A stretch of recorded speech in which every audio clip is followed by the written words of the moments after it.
Hi everyone, welcome back to the Inspired Method YouTube channel.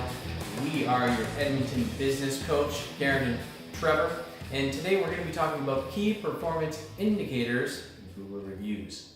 Gary Keller, the author of The One Thing, time on a task over time eventually beats talent every time. Here's a quick stat from WordStream. Lead generation, sales, and lead nurturing are the top 3 organizational objectives for content marketers. So we help business owners with not only marketing, but with time-tested and proven strategies that help them to grow and stay in business. We don't want you just to, get by. We want to see your business grow year after year, beat the statistics, and 10 years down the road, be a viable business that, is not only supporting you, but supporting other people around you. Absolutely. So Karen, when sales leads are looking thin with a new business, where's the first place they should look? Well, we generally look to our network of people around us to try and help boost up our sales. If it's something that we know that they need, a problem that we can solve in their lives, of course, we're going to go to our Dream 100, you call it. Yeah. Those are those 100 people that we would actually feel comfortable to reach out to. They don't have to say yes, but that's where we go to to get those leads. And they might know somebody who needs your service or could use your service. Yeah. So that's where I'd go at the very beginning. So Karen, what is Google My Business and Google Places? So Google My Business is the kind of that search engine right inside of, as soon as you hit Google, as soon as you type in a name, it comes up with Google My Business. All those businesses that are listed on there. So you want to be listed on there. And then of course Places is where they're found on the map. So the two come up together, and every business can have one, and it doesn't really take a lot of time to set it up. That's right. Yeah. Now, Karen, does it cost money to create a Google My Business listing? No, it's actually free, and that's why we just tell everyone right off the bat, free advice, go set up your Google My Business. It's free to do, it's pretty easy, it's pretty fast, and it gets you listed right away on Google. And we know that 94% of people are looking on Google for whatever it is that they're looking for. They're looking for a hair salon near them, they're going to go to Google. And if you're not there with your hair salon, they're not going to find you. So you want to be listed on Google My Business. Yeah, 100%. Now, if you have one of these listings, can customers leave reviews? Yes, that's the great thing about Google My Business and Google Places. It's all linked together, and that is exactly where people go to put their review on your business. And hopefully, if you're doing a fabulous job, you're going to get those 5-star reviews. Don't forget to ask people for those reviews, because they don't always think to do, but most of us don't think to do it unless we've had a bad experience. But you want to ask those customers that are having good experiences with your business and your service. Maybe they love a product that you sell. Get them to leave that review. So 5 stars, ask for the 5-star. They're not going to necessarily give it if you don't ask it, but if you ask for it, they probably will. And of course, ask them to leave a sentence or two so that other people coming and visiting your Google My Business will be able to get a little glimpse of how you help solve a problem in someone else's life. So. Yeah, 100%. So the next question that I have for you is, what is the percentage of customers who are looking at Google reviews? Well, I know it's not going to be 100%, because there are customers out there from a different generation even that don't necessarily rely on the internet like some of us younger folk do, but I would say close to like 90-something%. I don't know what the exact percent is, but it's very high.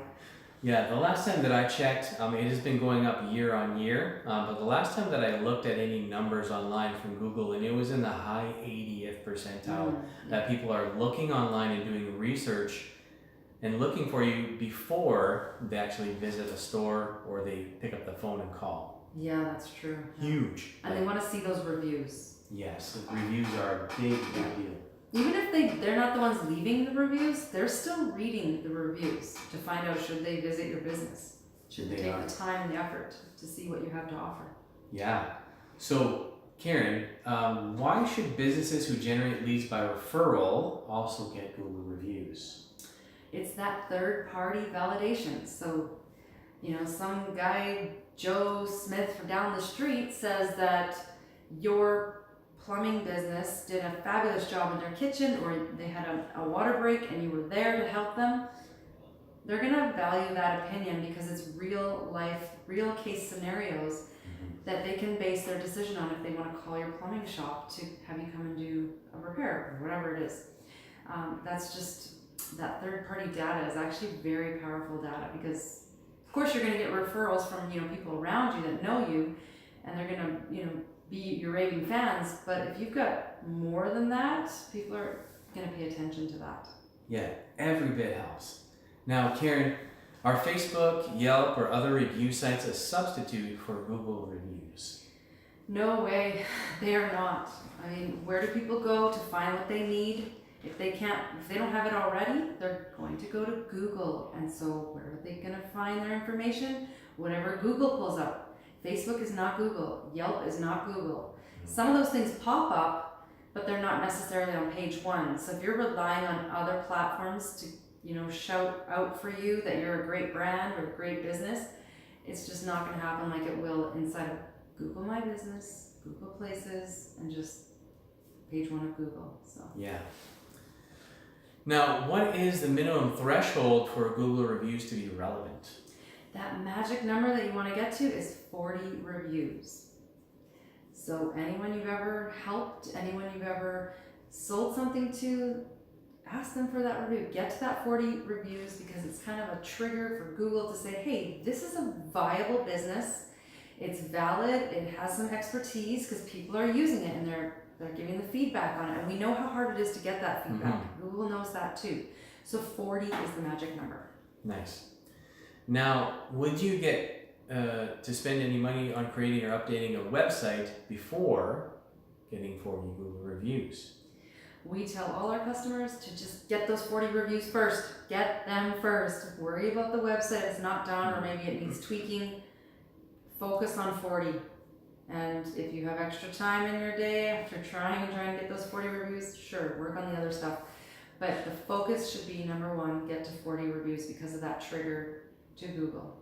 Yeah, 100% true with that, because sometimes you can be found on a local Google search and people can call you up and hire you even, without having a website up. Yeah, I was going to say that. Right? You don't even need a website for Google My Business. Exactly. So, it's just a simple thing that you can do and work on, and do that on a consistent basis. That's going to help you. So, the next thing, once you get to 40 reviews, why do you have to continue to get reviews, Karen?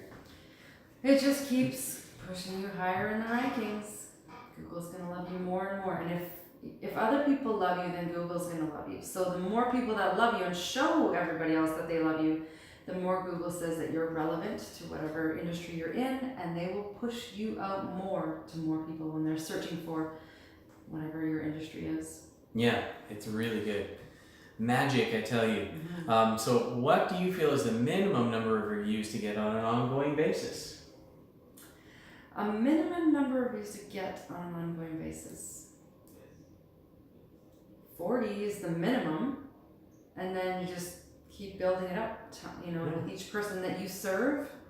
Like every person you ever serve, ask them for that review. And even if they don't give you a 5-star, maybe something wasn't right, at least you'll get some feedback from your customers on what you did right, what you did well, or maybe what you didn't do so well, and you can improve your business. So you should always be asking every customer. I would say getting at least one more every week. Shoot for one more a week, and then if you see lots of customers in a day, you should ask for shoot for getting one a day. If you've got the type of business where you've got lots of traffic coming through, so that's what I would shoot for, if depending on the type of business, right? So would you recommend spending any money on online ads before 40 reviews? I would not spend the money before those 40 reviews. The price of the ads is quite costly at that point. Once you hit 40, you do get a better price from Google on building your ads. So you don't spend as much for the same bang for your buck. Plus they place you in better places when you're more relevant. Yeah. You have a better relevancy score with Google. Yeah. That helps out a lot. So what are some suggestions for the folks there watching about getting some Google reviews? Well, some of the things we tell our customers is if you have the mobile phone numbers of your customers, which, come on, we probably all do, send them a link right by text to their phone where they can just hit the link and go get right into your Google My Business, and they can leave you a review just like that. And it doesn't take them more than 2 minutes. It shouldn't be hard to do, just a natural thought. You could also show them, walk them through it right there on their phone if that works better. Maybe it's an older generation. You might need to actually type something out for them so they can go home on their desktop. There's just different formats for different age groups, but eventually it's going to be easier and easier because of the different generations coming up of getting those Google reviews. And yeah, those are the things that we say. Yes. Well, the biggest thing is ask. Yes. Always ask. You know, the worst thing that people can do is, oh, I forgot to ask for the review. Well, you know, reviews are equivalent to money. It's almost a currency. Mm-hmm. The more reviews you have, the more credible you look, and the more credible you look, the more people are going to click and call. Yeah. So it's just a matter of you opening up your mouth and asking. If somebody, especially if somebody has had a great experience, ask. Yeah. That's number one. Always ask. And then there's a lot of different tactics: sending an email, sending a text, sending a messenger, review bot. There's all kinds of different things you can do. But that's what we got for today. But thank you so much for showing up. Again, we are Edmonton business coaches, and we are inspired method marketing and coaching. And we're glad that you joined us. And if you like what you heard, please leave us some comments below. Give us a thumbs up. And do not forget to subscribe to the channel. And we'll see you guys next time.